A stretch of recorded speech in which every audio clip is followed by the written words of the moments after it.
ਸ਼ਲੋਕ ਮਹਿਲਾ ਤੀਜਾ।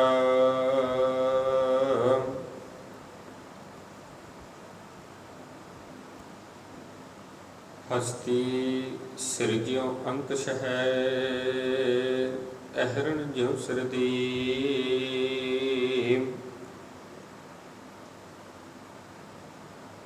ਮਨ ਤਨ ਆਗਹਿ ਰੱਖ ਕੇ, ਉਬੀ ਸੇਵ ਕਰੇ। ਹਸਤੀ ਸਿਰਜਿਉ ਅੰਕਸ਼ ਹੈ, ਅਹਰਣ ਜਿਉ ਸਿਰਦੀ। ਮਨ ਤਨ ਆਗਹਿ ਰੱਖ ਕੇ,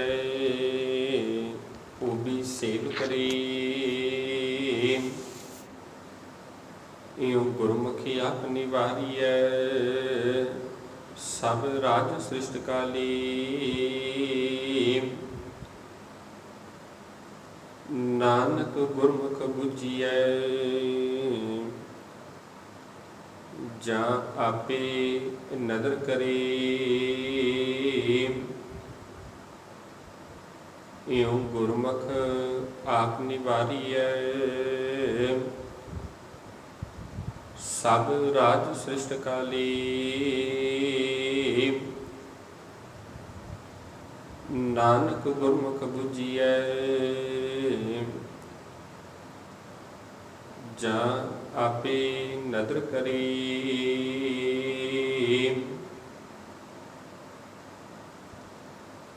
ਪਰਮ ਸਤਿਕਾਰਯੋਗ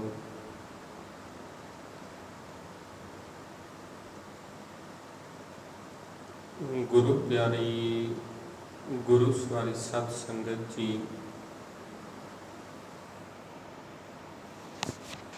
ਬੜੇ ਹੀ ਵੱਡਿਆਂ ਭਾਗਾਂ ਵਾਲੇ ਹਾਂ। ਅੰਮ੍ਰਿਤ ਵੇਲੇ ਸਤਿਗੁਰਾਂ ਦੀ ਪਾਵਨ ਪਵਿੱਤਰ ਹਜ਼ੂਰੀ ਦੇ ਅੰਦਰ ਜੁੜ ਬੈਠ ਕੇ ਸਤਿਗੁਰਾਂ ਦੀ ਇਲਾਹੀ ਬਾਣੀ ਦੇ ਸ਼ਬਦ ਕੀਰਤਨ ਸਰਵਣ ਕਰਕੇ ਪਿਆਰ ਵਾਲਿਓ, ਆਪਣੀ ਜੀਵਨ ਦੀ ਕੁਝ ਕੁ ਜਿਹੜੇ ਪਲ ਨੇ ਤਿਨਾਂ ਨੂੰ ਸਫਲ ਬਣਾਉਣ ਦਾ ਯਤਨ ਕਰ ਰਹੇ ਸਾਂ। ਆਓ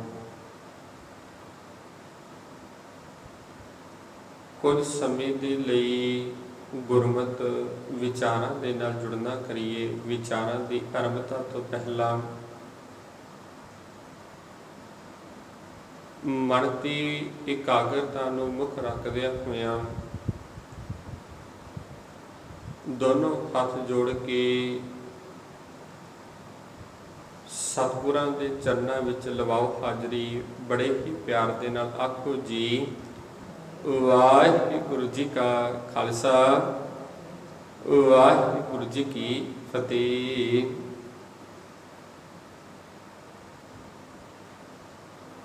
ਤੀਸਰੇ ਪਾਤਸ਼ਾਹ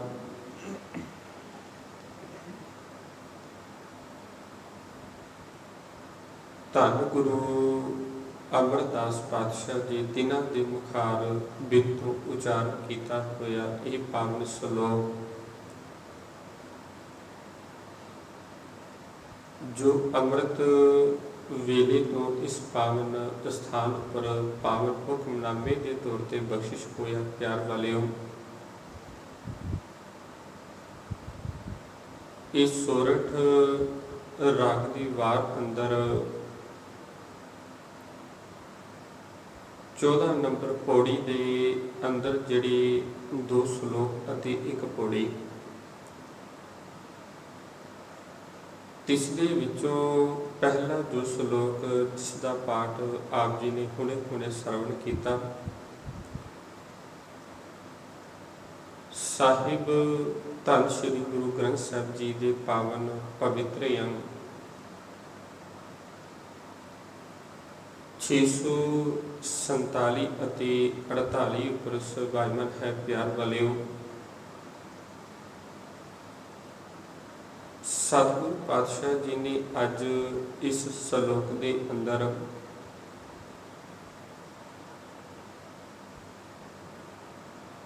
ਸਿੱਖ ਦੀ ਕੀਤੀ ਹੋਈ ਸੇਵਾ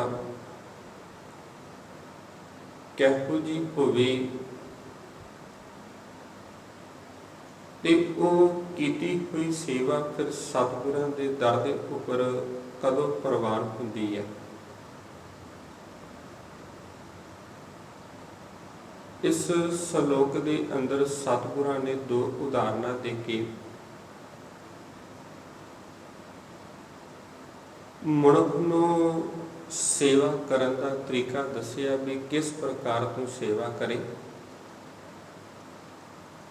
ਤੇ ਤੇਰੀ ਕੀਤੀ ਹੋਈ ਸੇਵਾ ਸਤਿਗੁਰਾਂ ਦੇ ਦਰ ਦੇ ਉੱਪਰ ਪ੍ਰਵਾਨ ਹੋ ਜਾਵੇ।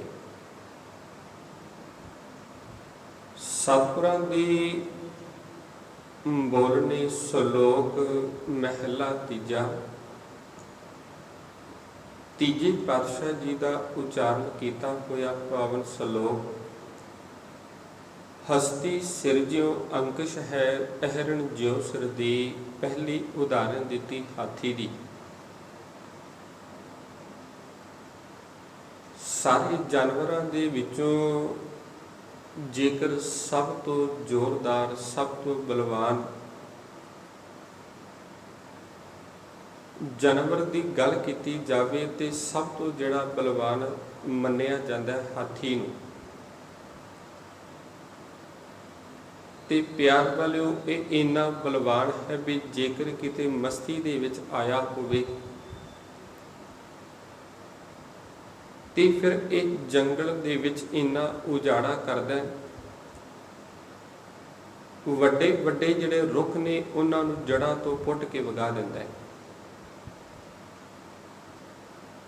ਤੇ ਸਤਿਗੁਰਾਂ ਨੇ ਇੱਥੇ ਸ਼ਬਦ ਵਰਤਿਆ ਹਸਤੀ ਹਾਥੀ, ਉਦਾਹਰਨ ਦਿੱਤੀ ਹੈ ਹਾਥੀ ਦੀ।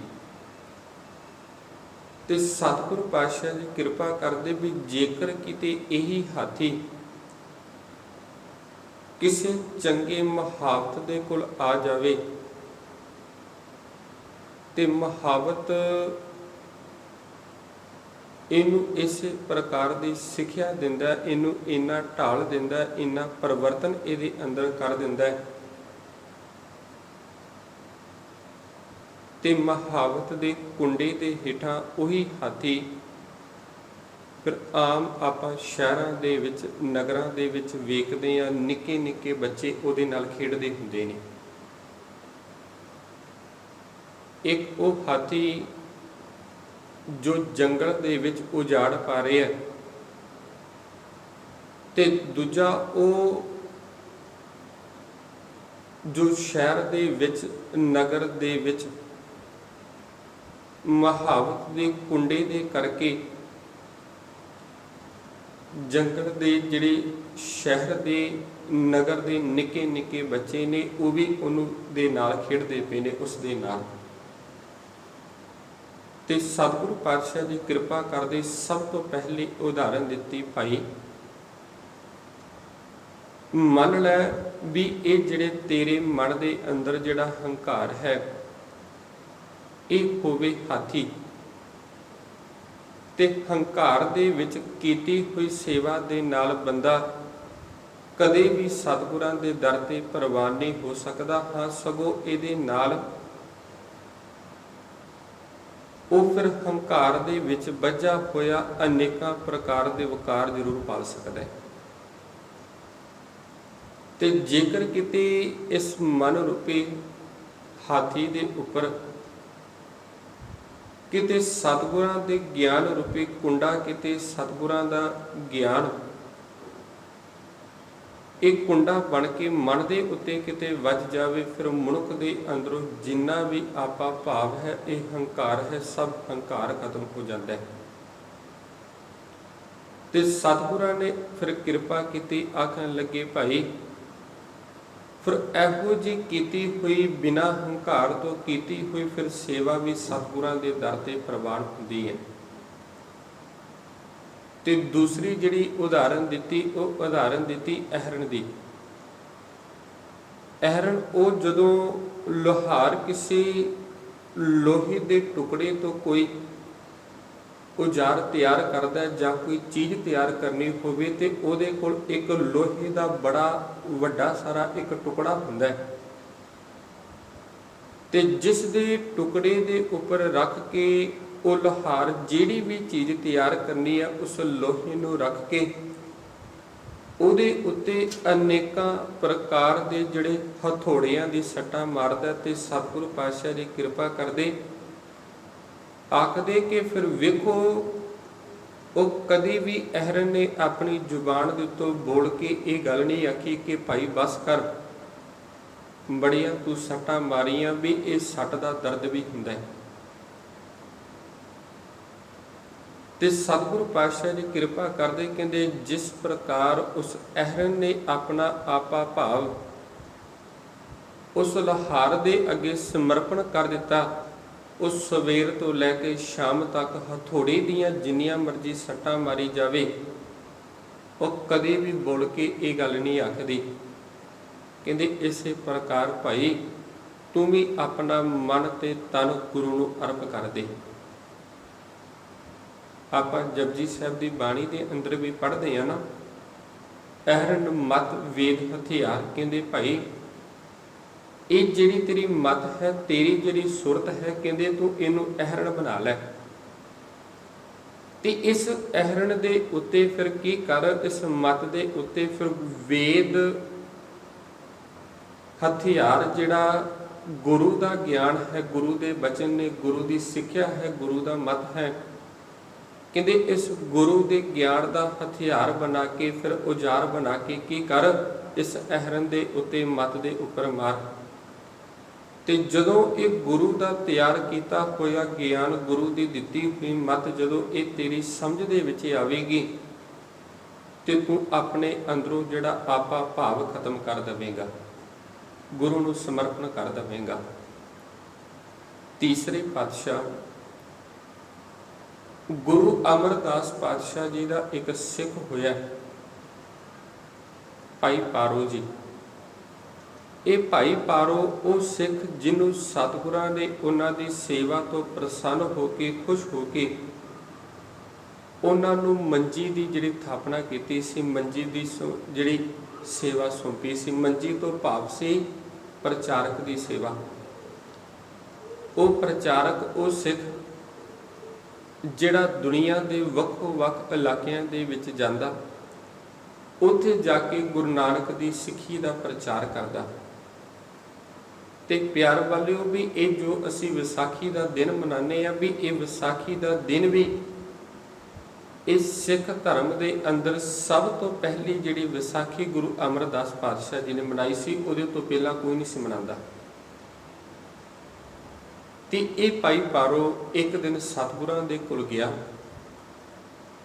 ਸਤਿਗੁਰਾਂ ਨੂੰ ਨਮਸਕਾਰ ਕਰਦਾ ਤੇ ਨਮਸਕਾਰ ਕਰਕੇ ਆਖਣ ਲੱਗਾ, ਸਤਿਗੁਰੂ ਪਾਤਸ਼ਾਹ ਜੀਓ, ਦੂਰ ਦੁਰੇਡੇ ਤੋਂ ਸੰਗਤਾਂ ਆਉਂਦੀਆਂ ਨੇ, ਕਾਬਲ ਤੋਂ, ਕੰਧਾਰ ਤੋਂ, ਦੇਸ਼ ਦੇ ਵੱਖ-ਵੱਖ ਇਲਾਕਿਆਂ ਤੋਂ ਦੂਰ ਦੁਰੇਡੇ ਤੋਂ ਸੰਗਤਾਂ ਆਉਂਦੀਆਂ। ਆਪ ਜੀ ਦੇ ਦਰ ਦੇ ਉੱਤੇ ਕੁਝ ਸਮਾਂ ਰਹਿੰਦੀਆਂ ਵੀ ਨੇ, ਸੇਵਾ ਵੀ ਕਰਦੀਆਂ ਨੇ, ਆਪ ਜੀ ਦੇ ਬਚਨਾਂ ਨੂੰ ਵੀ ਸੁਣਦੀਆਂ ਨੇ, ਫਿਰ ਚਲੀਆਂ ਜਾਂਦੀਆਂ ਨੇ। ਕਿਉਂ ਨਾ ਤੁਸੀਂ ਇੱਕ ਕੰਮ ਕਰੋ,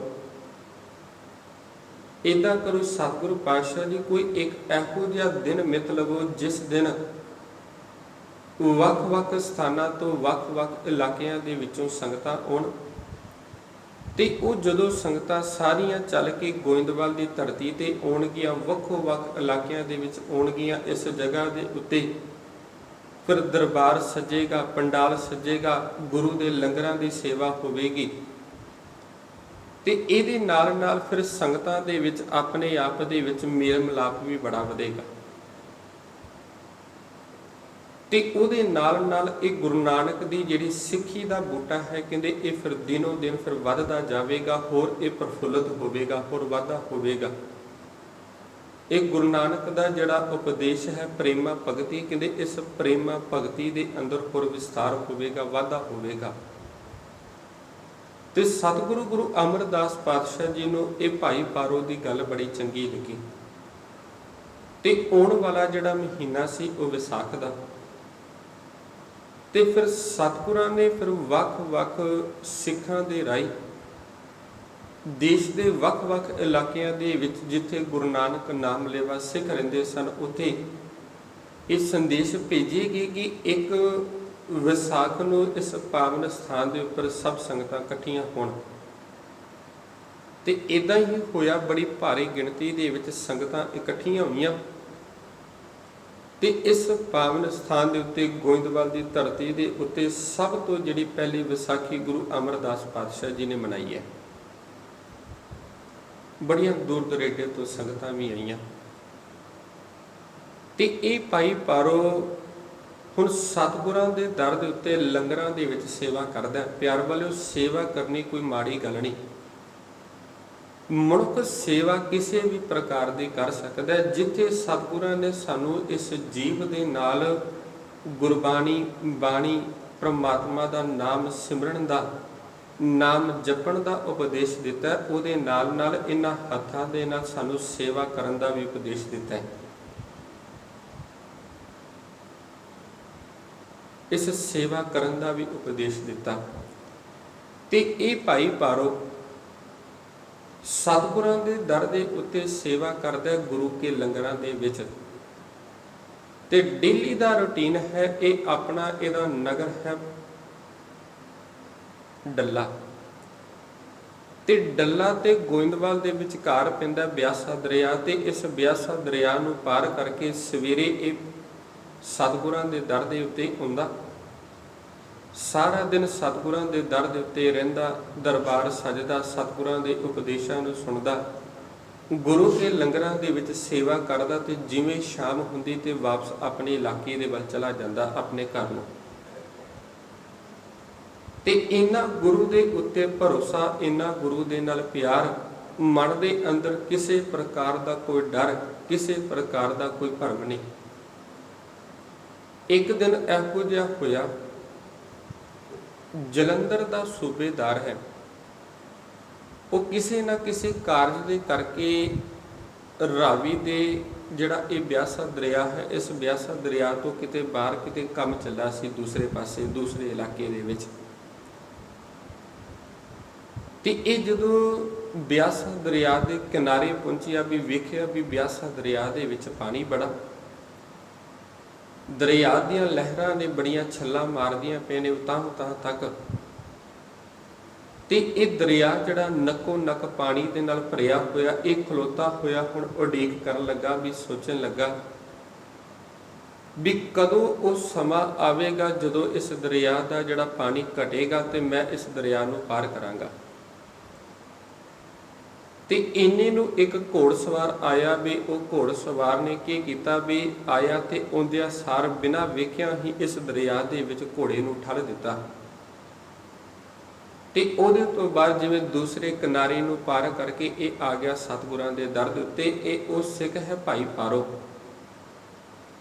ਇਹਨੇ ਸਾਰਾ ਦਿਨ ਸਤਿਗੁਰਾਂ ਦੇ ਉਪਦੇਸ਼ ਨੂੰ ਸੁਣਿਆ, ਗੁਰੂ ਕੇ ਲੰਗਰਾਂ ਦੇ ਵਿੱਚ ਸੇਵਾ ਕੀਤੀ। ਸ਼ਾਮ ਹੋਈ ਤੇ ਜਦੋਂ ਵਾਪਸ ਆਪਣੇ ਇਲਾਕੇ ਦੇ ਵੱਲ ਜਾਣ ਲੱਗਾ ਤੇ ਜਦੋਂ ਫਿਰ ਦੁਬਾਰਾ ਤੋਂ ਇਸ ਬਿਆਸਾ ਦਰਿਆ ਨੂੰ ਪਾਰ ਕੀਤਾ ਤੇ ਉਸ ਕਿਨਾਰੇ ਦੇ ਉੱਤੇ ਪਹੁੰਚਿਆ ਤੇ ਉੱਥੇ ਉਹ ਖਲੋਤਾ ਹੋਇਆ ਜਲੰਧਰ ਦਾ ਸੂਬੇਦਾਰ ਆਪਣੀ ਫੌਜ ਦੇ ਨਾਲ। ਉਹ ਵੇਖ ਕੇ ਬੜਾ ਹੈਰਾਨ ਹੋਇਆ, ਕਹਿੰਦਾ ਵੀ ਸਵੇਰੇ ਵੀ ਵੇਖਿਆ, ਇਹਦੇ ਕਾਰਜ ਨੂੰ ਵੇਖਿਆ ਵੀ ਆਇਆ ਬਿਨਾਂ ਵੇਖਿਆ ਹੀ ਇਹਨੇ ਦਰਿਆ ਦੇ ਵਿੱਚ ਆਪਣਾ ਘੋੜਾ ਠੇਲ ਦਿੱਤਾ, ਦੂਸਰੇ ਕਿਨਾਰੇ ਚਲਾ ਗਿਆ।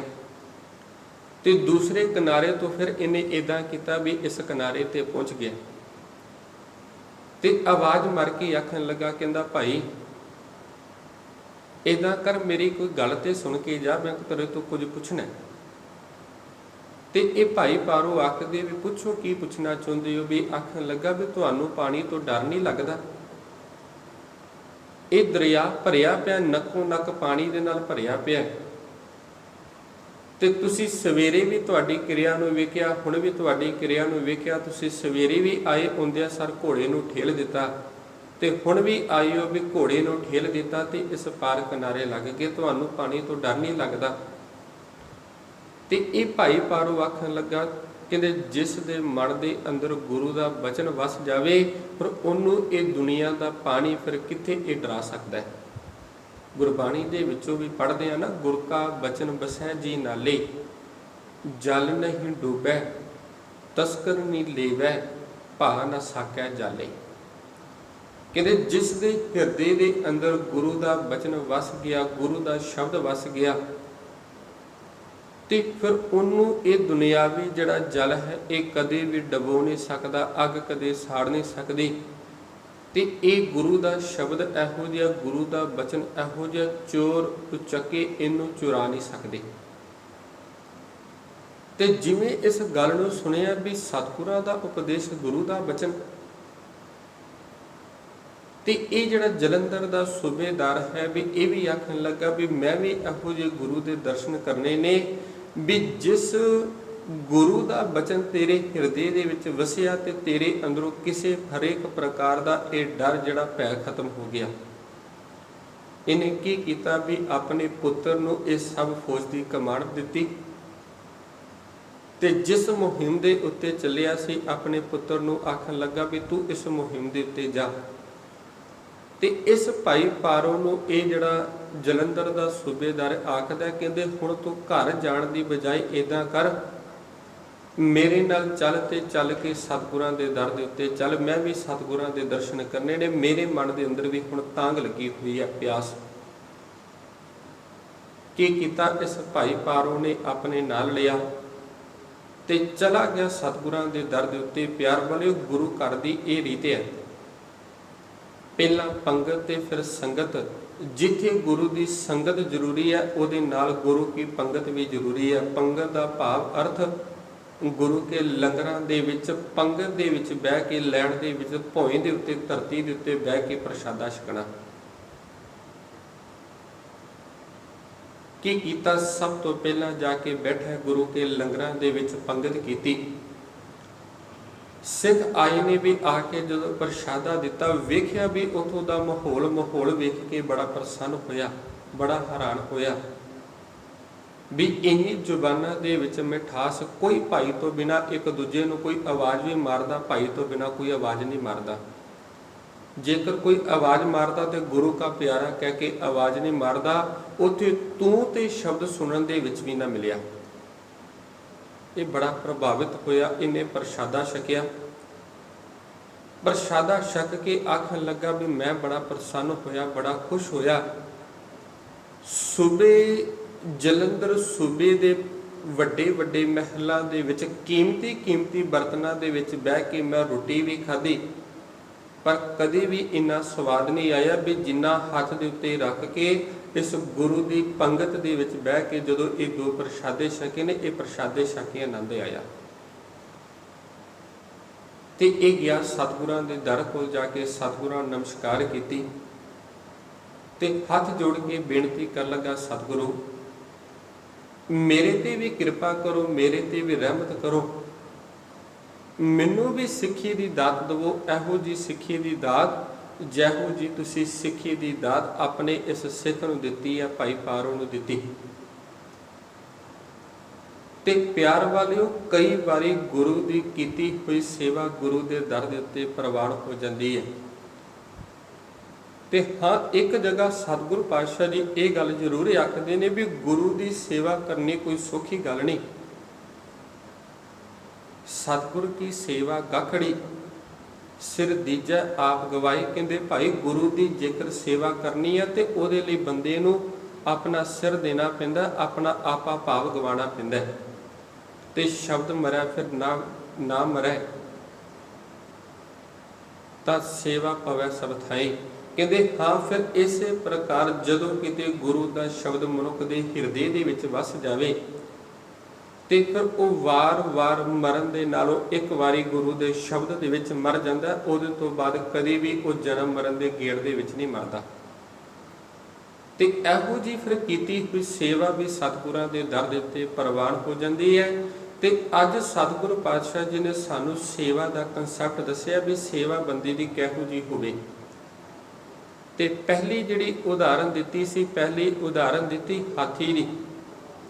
ਕਹਿੰਦੇ ਜਿਵੇਂ ਹਾਥੀ ਨੇ ਆਪਣੇ ਮਹਾਵਤ ਨੂੰ ਆਪਣਾ ਸਭ ਕੁਝ ਸਮਰਪਣ ਕਰ ਦਿੱਤਾ, ਸਭ ਕੁਝ ਉਸ ਨੂੰ ਦੇ ਦਿੱਤਾ, ਤੇ ਜਿਵੇਂ ਅਹਿਰਣ ਦੇ ਉੱਤੇ ਲੋਹਾਰ ਅਨੇਕਾਂ ਹਥੋੜੇ ਮਾਰਦਾ ਪਰ ਕਦੇ ਜਿਹੜੇ ਅਹਿਰਣ ਹੈ ਉਹਨੇ ਬੋਲ ਕੇ ਇਹ ਗੱਲ ਨਹੀਂ ਆਖੀ ਬਸ ਕਰ ਥਕਾਵਟ ਹੋ ਗਈ ਹੈ। ਹਾਂ, ਬੰਦਾ ਕੋਈ ਸੇਵਾ ਕਰੇ, ਕੋਈ 5 ਮਿੰਟ 10 ਮਿੰਟ ਸੇਵਾ ਕਰ ਲਵੇ, ਗੁਰਬਾਣੀ ਨੂੰ ਪੜ੍ਹ ਲਵੇ, ਤੇ ਬੰਦਾ ਜ਼ਰੂਰ ਇਹ ਗੱਲ ਆਖ ਦਿੰਦਾ ਵੀ ਥਕਾਵਟ ਹੋ ਗਈ ਹੈ, ਸਰੀਰ ਬੜਾ ਥੱਕ ਗਿਆ, ਟੁੱਟਦਾ ਪਿਆ।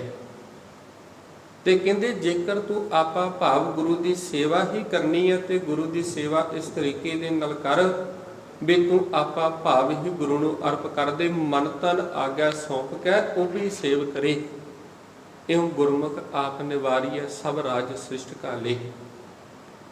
ਤੇ ਸਤਿਗੁਰ ਪਾਤਸ਼ਾਹ ਜੀ ਕਿਰਪਾ ਕਰਦੇ, ਤੀਜੇ ਪਾਤਸ਼ਾਹ ਜੀ ਆਖਣ ਲੱਗੇ ਭਾਈ ਇਸੇ ਪ੍ਰਕਾਰ ਜਦੋਂ ਗੁਰੂ ਦੀ ਸ਼ਰਨ ਦੇ ਵਿੱਚ ਆ ਕੇ ਆਪਾ ਭਾਵ ਗੁਰੂ ਨੂੰ ਅਰਪ ਕਰ ਦੇਵੇਂਗਾ, ਸਭ ਕੁਝ ਆਪਣਾ ਮਨ ਤਨ ਗੁਰੂ ਨੂੰ ਅਰਪ ਕਰ ਦੇਵੇਂਗਾ, ਸਭ ਰਾਜ ਸ੍ਰਿਸ਼ਟ ਕਾਲੇ। ਮਾਨੋ ਇਦਾਂ ਲੱਗੇਗਾ ਵੀ ਜਿਵੇਂ ਤੂੰ ਦੁਨੀਆ ਦਾ ਬਾਦਸ਼ਾਹ ਹੋਵੇ। ਤੇ ਨਾਨਕ ਗੁਰਮੁਖ ਬੂਝੀਐ ਜਾਂ ਆਪੇ ਨਦਰ ਕਰੇ। ਤੇ ਤੀਜੇ ਪਾਤਸ਼ਾਹ ਜੀ ਕਿਰਪਾ ਕਰਦੇ, ਕਹਿੰਦੇ हे ਨਾਨਕ ਗੁਰਮੁਖ ਬੂਝੀਐ, ਇਹ ਗੁਰੂ ਦੀ ਮਤ, ਗੁਰੂ ਦਾ ਗਿਆਨ ਫਿਰ ਹੀ ਸਮਝ ਦੇ ਵਿੱਚ ਆ ਜਾਂਦਾ ਹੈ, ਜਾਂ ਆਪੇ ਨਦਰ ਕਰੇ ਜਿਹਦੇ ਉੱਤੇ ਫਿਰ ਗੁਰੂ ਆਪ ਕਿਰਪਾ ਕਰ ਦਿੰਦਾ ਹੈ। ਸੋ ਪਿਆਰ ਵਾਲਿਓ, ਜੇਕਰ ਅਸੀਂ ਗੁਰੂ ਦੇ ਦਰ ਦੇ ਉੱਤੇ ਆ ਕੇ ਸੇਵਾ ਵੀ ਕਰਦੇ ਹਾਂ, ਭਾਵੇਂ ਕੋਈ ਸਮਾਜ ਦੀ ਸੇਵਾ, ਕਿਸੇ ਪ੍ਰਕਾਰ ਦੇ ਕੋਈ ਸੇਵਾ ਕਰਦੇ ਹਾਂ, ਇਹਦੇ ਅੰਦਰ ਕਦੇ ਵੀ ਆਪਾਂ ਭਾਵ ਨਾ ਲਿਆਈਏ, ਕਦੇ ਵੀ ਹੰਕਾਰ ਨਾ ਲਿਆਈਏ। ਕਿਉਂ ਹੰਕਾਰ ਦੇ ਵਿੱਚ ਕੀਤੀ ਹੋਈ ਸੇਵਾ ਕਦੇ ਵੀ ਸਤਿਗੁਰਾਂ ਦੇ ਦਰ ਦੇ ਉੱਤੇ ਪ੍ਰਵਾਨ ਨਹੀਂ ਹੁੰਦੀ। ਪ੍ਰਵਾਨ ਉਹ ਹੁੰਦੀ ਹੈ ਵੀ ਜਦੋਂ ਮਨੁੱਖ ਆਪਾ ਭਾਵ ਨੂੰ ਛੱਡ ਕੇ ਗੁਰੂ ਦੇ ਦਰ ਦੇ ਉੱਤੇ ਸੇਵਾ ਕਰੇ। ਤੇ ਇਹੋ ਜਿਹੀ ਕੀਤੀ ਹੋਈ ਫਿਰ ਸੇਵਾ ਕੀਤੀ ਸਫਲ ਹੈ। ਜੇ ਸਤਿਗੁਰ ਕਾ ਮਨ ਮੰਨੇ, ਸਤਿਗੁਰ ਕਾ ਮਨ ਮੰਨਿਆ ਤਾਂ ਪਾਪ ਸਮਲ ਭੰਨੇ। ਪਰ ਇਹੋ ਜਿਹੀ ਕੀਤੀ ਹੋਈ ਸੇਵਾ ਸਤਿਗੁਰਾਂ ਦੇ ਦਰ ਤੇ ਪ੍ਰਵਾਨ ਹੁੰਦੀ ਹੈ। ਸੋ ਪਿਆਰ ਵਾਲਿਓ, ਸਤਿਗੁਰੂ ਪਾਤਸ਼ਾਹ ਜੀ ਸਾਡੇ ਤੇ ਵੀ ਕਿਰਪਾ ਕਰਨ। ਅਸੀਂ ਵੀ ਜਿੱਥੇ ਆਪਣੀ ਰਸਨਾ ਦੇ ਨਾਲ, ਇਸ ਜੀਵ ਦੇ ਨਾਲ ਪਰਮਾਤਮਾ ਦੇ ਨਾਮ ਨੂੰ ਸਿਮਰਦੇ ਹਾਂ, ਉਹਦੇ ਨਾਲ ਨਾਲ ਆਪਣੇ ਹੱਥਾਂ ਦੇ ਨਾਲ ਸਤਿਗੁਰਾਂ ਦੇ ਦਰ ਦੇ ਉੱਤੇ ਸੇਵਾ ਵੀ ਕਰੀਏ। ਸਮਾਜ ਦੇ ਅੰਦਰ ਕੁਝ ਜਿਹੜੇ ਕਾਰਜ ਨੇ ਉਹ ਅਸੀਂ ਆਪ ਖੁਦ ਕਰੀਏ, ਤਾਂ ਜੋ ਸਾਡੀ ਵੀ ਕੀਤੀ ਹੋਈ ਸੇਵਾ ਸਤਿਗੁਰਾਂ ਦੇ ਦਰ ਦੇ ਉੱਤੇ ਪ੍ਰਵਾਨ ਹੋਵੇ। ਸੋ ਸਮੇਂ ਦੀ ਸਮਾਪਤੀ, ਵਿਚਾਰਾਂ ਦੀ ਸਮਾਪਤੀ। ਬੁਲਾਓ ਜੀ ਫਤਿਹ, ਆਖੋ ਜੀ ਵਾਹਿਗੁਰੂ ਜੀ ਕਾ ਖਾਲਸਾ, ਵਾਹਿਗੁਰੂ ਜੀ ਕੀ ਫਤਿਹ।